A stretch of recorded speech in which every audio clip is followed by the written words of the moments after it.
He is my hero regarding this, and I have stolen some slides of you. Dan, don't be angry about me.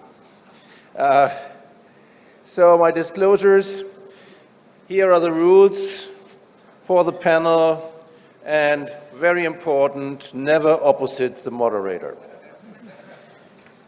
Let's start again with the BMI. Do you have we talked about it yesterday when we talked about knees. Do you have a BMI cutoff in hips as well? Let's start with Vijay. Actually, no strict cutoff for the hips. And yeah, let's go down the line now.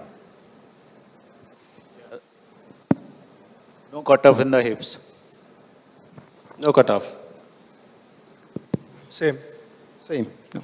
So there is no cutoff regarding the hips, and you have cutoff regarding the knees, or there's no difference? Again, no cutoffs, but we encourage to lose weight. If not possible, then go ahead. Okay, thank you very much. So no cutoff. I personally have a cutoff. It's 40, probably 45, but it's a very cultural thing, to be honest. When I'm operating in the Arab states, for example, in Qatar, 80% of my patients have a cutoff of 48. Smoking. Strict cutoff. Do you ask your patients to stop smoking? Down the line, please. Yes. The smoking, no strict cutoff, but nicotine, if they are taking, then definitely cut off. Definitely, we advise them to stop smoking, but some don't obey what we say. But certainly, we want them to stop smoking before surgery. Advise the patient to stop at least for 4 weeks. I always tell them, but they never stop for 4 weeks or so. But at least I make them aware that there are increased chances of post-operative complications when you continue smoking. Always advise them to stop smoking. Whom of you really believes that your patients are stop smoking? 6 weeks before? Nobody. And what's about nicotine testing? Does it exist here in India? No. No, in Germany as well. Nutritional assessment. Do you ask the patients? Do you test it? Yeah. What do you test? I mean, what's your? We will test the hemoglobin, the albumin levels, and the lymphocytes counts, basically. Some other proposals? Albumin levels more than 3.5. Okay. As well as serum ferritin as well. Okay. So again, diabetes, that's always under discussion. Dan mentioned it yesterday for the knees. Do you test the HbA1c? Yes. Yes. And do you really believe in it? I mean, what is your cutoff? What is your cutoff in HbA1c? 7.5. 7.7. 8. 9. 8. So it's between 7.5 and 8. That's right. But as we had stated, Stan stated yesterday, there is not really an evidence behind it that this plays really a really big role. So we had this also. Do you test your patient regarding any kind of urine tract infection? Everybody. Yes. Somebody is not testing it? No, we're not testing it. Unless they have symptoms, we don't test. Okay, we don't test, to be honest, only if the patient tells us that he has some symptoms about it. So what is the infection prevention? Again, staph. Do you test all your patients against MRSA, or do you do it selectively? We'll do the universal precautions for all patients. And we don't do a routine MRSA screening. Unless some patients have a frequent boils or something, then we'll use to test the axillary swabs or nasal swab. That's all. No MRSA screening. No routine screening for this. No routine screening unless the patient has got a previous history of MRSA infection, transferred from some other hospital, or patients with catheter or any external devices. There you do, because MRSA is not endemic here, and the screening program is not cost effective. Selective, only when they transfer from some other hospital we test. Otherwise, no routine screening for MRSA. Which are used selectively. Which patients concretely you are testing? That's why they are transferred from some other hospital and not a primary admission, we would test for MRSA. That's the only time we do test, yeah. Okay. In addition to that, I do it whenever there is a previous history of MRSA infection. Okay. What about farmers who are working in agriculture? Do you test them or not? No. Okay. So, patient comes to you for the surgery in the morning, and you recognize the CRP is increased. What are you doing? Do you send him home? You cancel the surgery? No consequences? You send him for further diagnostics? Or you give them some kind of antibiotics and operate him? Now, how much is it increased? We find it very frequently in our population. Let's say above 10. Till 15, 20, we find it very frequently. Maybe some other non-infective causes, inflammatory causes. So we don't worry about it unless it is very high. Then we are worried and we're looking for some other infective focus in the body. Yeah. We'll evaluate them more. If the patient is suffering from inflammatory arthritis, you can opt for surgery. But is non-inflammatory arthritis, you are planning for a surgery, CRP is high, better to investigate the root cause. Where is the source of infection? Go ahead with the surgery, even if it is increased. But that gives me a baseline of CRP for that particular patient. Usually inflammatory arthritis like rheumatoids, the CRP may be 30, 40. But if it is higher, maybe 100 or so, that might be, the disease might be active, then disease needs to be controlled with a DMRDs, and once the disease is controlled, then only go ahead with the surgery. That means even if the CRP is, let's say, 50, you don't care. You operate the patient. Unless there is an inflammatory causes, we'll send the patient for a physician evaluation to rule out the cause of high CRP. If some patient have a proven rheumatoid or inflammatory arthritis, then if the disease is under control, CRP less than 50 means we'll proceed with the surgery. Okay. So we talked about it yesterday again, and for knees, what about the hips? Are you performal as an antibiotic prophylaxis, a single shot, or you give them some kind of multiple shots, let's say 3 shots within 24 hours? 3 shots. On the line? 3 shots in for 24 hours. Yeah, 2 post-operative and 1 just before surgery. Yeah. 3 shots. Same. 3 doses cefuroxime. 1 preoperative and 3 post-op. Okay.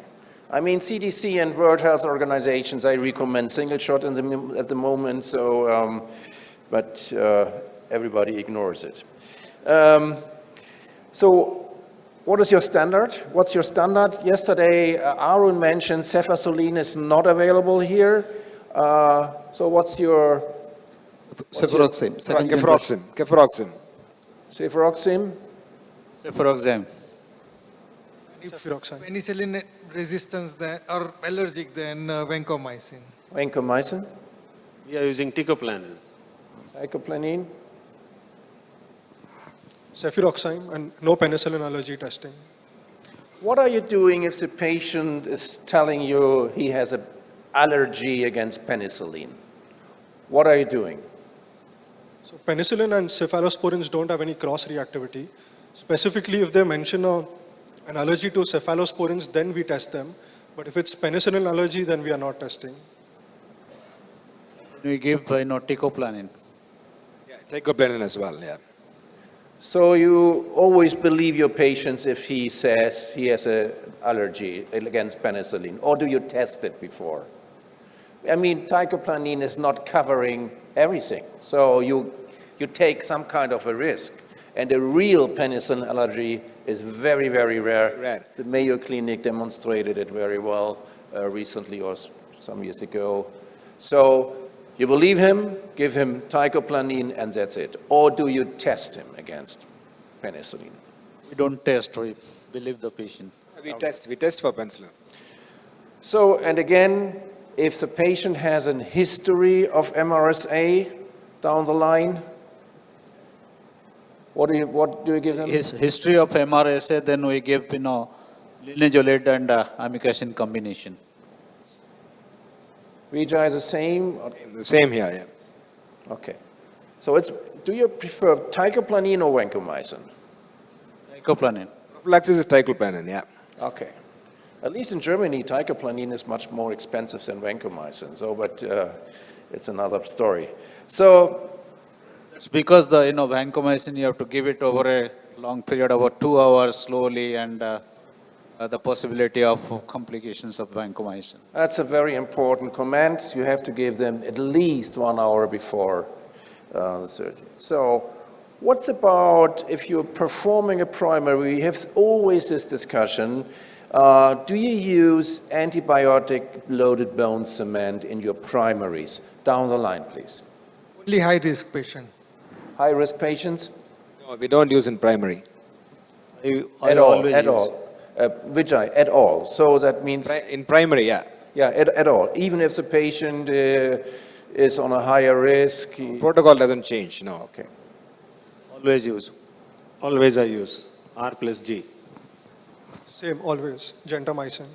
High-risk patients, only in high-risk patients. Okay. Again, tranexamic acid, we had it yesterday. I don't have to ask it again. Everybody uses it, or is there an exception? Some one of you don't use tranexamic acid in the meantime? I don't think so. So tranexamic acid, that's really probably one of the game changers, during the last 10, 20 years is the administration of tranexamic acid. How do you operate? Laminar airflow field? Do you use spacesuits or nothing of it? Laminar airflow, no spacesuit. Laminar airflow and spacesuit, at least to protect ourselves, we do use spacesuits. Laminar airflow, no spacesuits. I use both. Laminar airflow and spacesuits. Both. Okay. So, I mean, this is questionable. Again, if you read the data of the New Zealand registry, they showed us this has not really a good That was just one odd paper which said it is of no use. I agree with you, Vijay. This is really, everybody cited, and nobody could prove it again, also. Approach. What kind of approach do you use down the line, please? Posterior approach. Posterior for all cases. Posterolateral approach. Posterolateral both for primary and revision. Posterior always. Always posterior. Wow. So 100% posterior approach, very interesting. I mean, if you would ask Amar or Alberto in US, direct anterior approach is extremely fashionable, and I would say how many in US would 40% are using the direct anterior approach. I don't know why, but that's okay. Cup fixation. Is there still an indication for a cemented cup, in your opinion? Only when we cement on a cage or something like that. Otherwise, no indication on the socket side. I mean, in a native bone, not in a cage, native bone. No indication. We don't use at all. Rarely in osteoporotic bones and post-irradiation, some cases, it's very limited, cemented cups. Osteoporotic, post-radiation, inflammatory arthritis, severe osteoporosis, cemented cup. No indication. No indication, most of the time uncemented. Okay. I guess in US, nobody is cementing any kind of cup. Cup fixation. So, as you said, all of you are using an uncemented cup. What kind of cup? Press with hemisphere without any augmentation, press fit plus screws, or press fit plus spikes and or fins. Do you always use any kind of augmentation, or let's say screws, if you put in a uncemented No, cup? 90% we don't use any screws, just a press fit hemisphere, unless there is some dysplasia or protrusio or post-acetabular fracture. We wouldn't be using screws. Most of the time, like Vijay told, 90% time we don't use screws, but I assess my cup stability on the table, anteroposteriorly, suprainferiorly, as well as rotationally. If it is stable in all the directions, I don't use screws. But sometimes in the supra-inferior direction, if it's slightly unstable, I prefer to use screws. Sometimes the corp is exposed posterior superiorly, maybe a couple of millimeter, I prefer to use screws. In routine hips, press fit without augmentation. Usually no screws, unless it's osteoporotic bone or inflammatory arthritis. I would add 2 iliac screws. In revision, I would add either pubic ramus or ischial screws as well. Most of the time only press fit hemisphere. If there is an osteoporosis or inflammatory, we'll add at least 2 screws. So majority is not using screws at all. Another difference to US, where most of the surgeons are using screws in cementless cups. When do you use dual mobility cups? Never, routinely, or selectively? Selectively. What does it mean? Okay. One is our patient demands sometime for a more range of movement. That is first thing. And very elderly patient where I'm worried about the dislocation, then I'll use a dual mobility cup. When you talk about primary, when I think there is a higher chance of dislocation like neuromuscular disorders, etc., or I'm doing for a fracture neck of femur where the socket size is very small, my head size is going to be very, 22 or 28, I'd use that in primary. In revision, whenever, very commonly we use, whenever we think there's going to be a high dislocation rate. Mostly post-traumatic cases. So selectively I use whenever the chances of dislocation high. In patients who have got some neurological conditions like, previous neurological conditions. Make it please more precise. What are your indications for using a dual mobility cup in a primary hip? Post-traumatic cases, patients with any neurological conditions, and revision cases. Now we are talking about primary. Neuromuscular disorders, Parkinson's, neuromuscular, and post-traumatic situation only we use. Fracture neck femur and neuromuscular conditions. Fracture neck femur and obese females also I prefer to use. Fractured femur and obese patients. Obese females especially. What's about neurological Definitely. disorders, something Definitely. like this? Neurological disorders and post-traumatic cases. What about a fused spine? If a patient comes to you with a fused spine, Yeah, we would assess really the spinal impact on it. If it is, it's within the range, normal range, we wouldn't use it.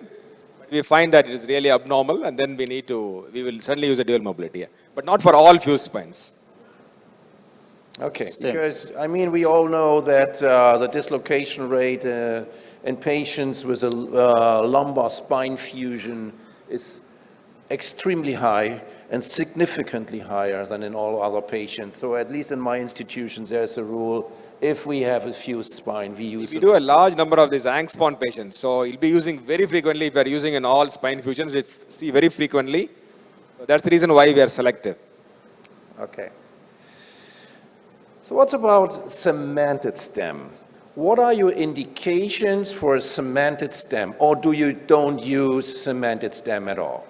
Let's start from Especially in females or the age of 70 years, osteoporotic and inflammatory cases where you prefer to use a cemented stem.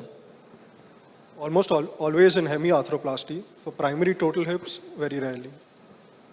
Severe osteoporosis and post-radiation necrosis, cemented stem. Single most important factor to decide about cemented stem is the bone quality. If the quality is poor, if the DOS index is not DOS type C, I use cemented stem, and still 30% of my hips are cemented stems.